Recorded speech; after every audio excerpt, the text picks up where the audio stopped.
My aunt, 60F, keeps telling me to stop being so picky when it comes to dating. My sister and I were never close. She is 2 years older than me, and she has always been one of those people who would rather have no friends than friends that weren't exactly like her. When we were kids, she used to bully me relentlessly, calling me names and doing everything in her power to make my life miserable. When I was 15, she began dating a guy named John Dadawandi. He was nice enough at first, but he quickly became abusive.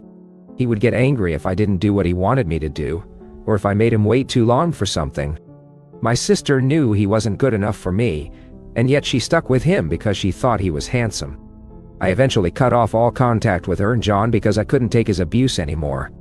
I went on to date guys who treated me well, while she kept going back to men who mistreated her. At 18, I got into a relationship with a guy who had just gotten out of prison. He was really smart and was interested in philosophy, which was interesting to talk about. However, he was still very emotionally unstable. We dated for 3 months before he started getting violent. He told me that he loved me, and that he couldn't live without me. I ended things then, and my sister berated me for it. She said that I should have seen some good in him, and that I should have tried harder to make the relationship work. She also said that I'm too picky when it comes to dating. I think this is an unfair thing to say, considering she was with a guy who abused her, and I was with someone who was much better than that. But she says that's not true, and that I'm wrong to judge them based on how they treat women. I then got into a relationship with a man who is currently serving time in prison. He's in his late 40s and he's been in jail since he was in his early 20s.